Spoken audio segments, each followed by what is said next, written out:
Steady state aerobic exercise, strength training, calisthenics, interval training, isometrics, balance exercises, agility drills, mobility exercises, walking, and even stretching are all considered exercise types that can benefit the heart. But which one is best?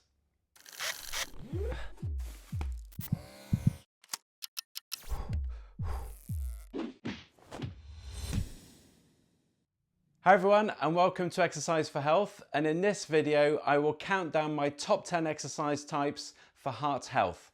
So have a guess now as to which type you think will get my top spot. A little caveat here, and that is that one individual may benefit more from one exercise type compared to another, depending on their age, ability, fitness, health conditions, and so on. So because all types will not be appropriate for everyone, this will very much be my own general guide, so you can decide what type is best for you. In addition, although they all benefit heart health, many of them can be performed at varying intensities, which will obviously impact the effect on the heart. But as long as you're doing any of them on 3 to 5 days a week, it's still going to help your health and longevity. So let's start with number 10, and that's stretching. There are many different ways to stretch for flexibility, but I'm going to go with the most popular method of stretching, and that's passive static stretching. This is a great way to relax and stimulate the parasympathetic nervous system, which lowers blood pressure. However, unless you activate the muscles isometrically, such as in PNF stretching, the heart muscle isn't really going to be stimulated to any degree, so there won't be much of a cardiovascular response. So that's why it takes the number 10 spot. Number 9 is balance exercises. Again, like stretching, they can be done in a relatively relaxed manner and obviously have many other benefits, particularly for seniors over the age of 65. As they will stimulate certain muscles to maintain stability, and you're likely to be standing rather than seated or lying down, the heart will be working more than it would at rest. Number 8 is mobility exercises, which could also be considered dynamic stretching. These are the types of exercises performed in a warm-up before any structured exercise program, and they're slower movements that mobilize the joints to activate the muscle tissue, thereby stimulating the heart, which makes them ideal at the start of any fitness routine or as a short bout of gentle exercise on their own. Number 7 is agility training. This includes sport-specific exercises such as plyometrics, jumping, sprinting, throwing, or anything explosive in terms of movement. While this can greatly stimulate the heart and provide huge benefits, it won't necessarily be appropriate or goal specific for many people that follow this channel. For people that don't suffer with any health conditions though, and wanted to improve their athletic performance, then this would be higher up on the list. Coming in at number 6 is isometrics. Isometric exercises are positions or postures held against a resistance without moving. Up until a few years ago, isometrics were frowned upon because they caused a reduction in the heart's ejection fraction, which is the percentage of blood pumped out by the left ventricle, abnormalities in the left ventricular wall motion, and they also increased the incidence of arrhythmias. And still to this day, they're not recommended as a form of exercise for people that have suffered a heart attack or other coronary event due to the increased risk on the heart while performing them. However, more recently, isometrics have been shown to be really beneficial for the cardiovascular system in general, particularly on blood pressure. So for people that don't have an underlying heart problem, they can have a positive effect. Number 5 is calisthenics. This is bodyweight training, whether doing push-ups, pull-ups, squats, lunges, step-ups, or even using a suspension trainer like a TRX. Calisthenics exercises force many muscles to work not only for the movement itself, but also for stability, which is why it will have such a big effect on the heart. Depending on the exercise chosen, the heart rate can potentially reach its maximum, such as after doing a set of burpees. So the intensity can be quite high, which is why calisthenics wouldn't necessarily be suitable for everyone. But if you can do bodyweight exercises safely and effectively, your fitness will benefit as a result. Number 4 is strength training.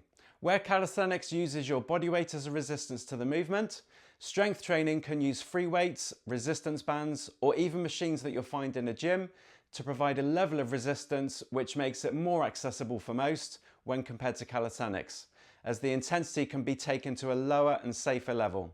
Historically, strength training for certain muscle groups was considered to be inappropriate for individuals with heart disease because it was associated with a decreased venous return and an increase in arterial blood pressure, both of which increase myocardial workload. However, more recent studies have generally reported that cardiovascular and hemodynamic responses to resistance training in coronary heart disease patients and in normal subjects are similar. Right, into the top 3, and continuous aerobic exercise takes the number 3 spot.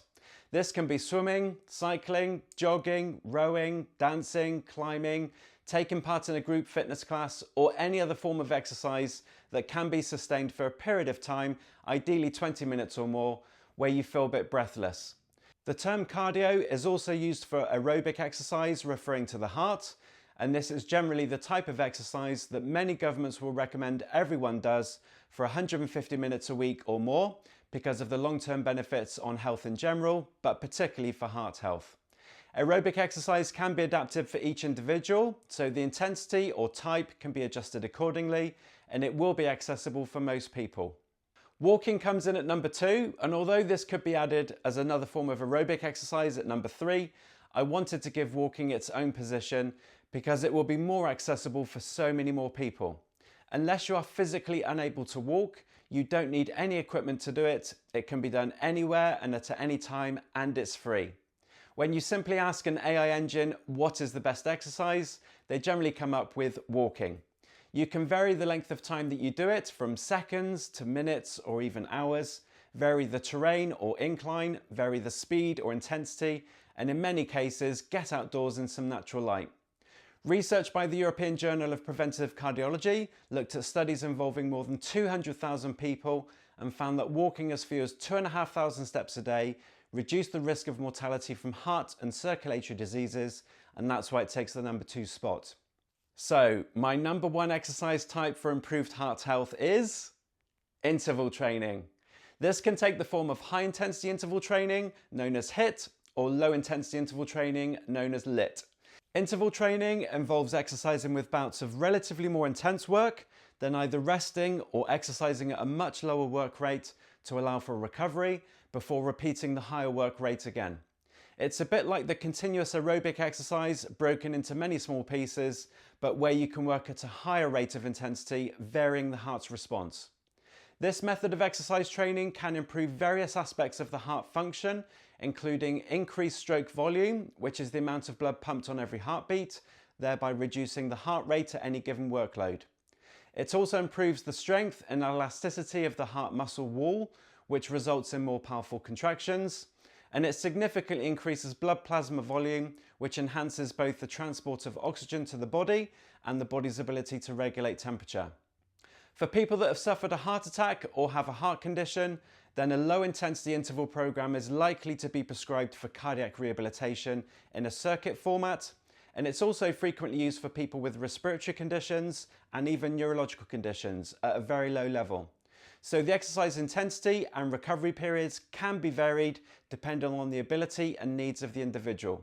Most of my workout videos on this channel use a form of interval training as their main component because of the heart health benefits it will bring for so many different health conditions, and that's why it deserves my top spot. So, what do you think of my top 10? Do you agree? And how many of you picked interval training as the top one from the beginning of the video? Let me know in the comments below, but I hope the information in this video helps you structure your regular exercise routine to improve your heart health. If so, please give it a like by clicking the thumbs up button below, and consider subscribing if you haven't already. You can check out the description below for further information and for links to our workout playlist, which all stimulate the heart.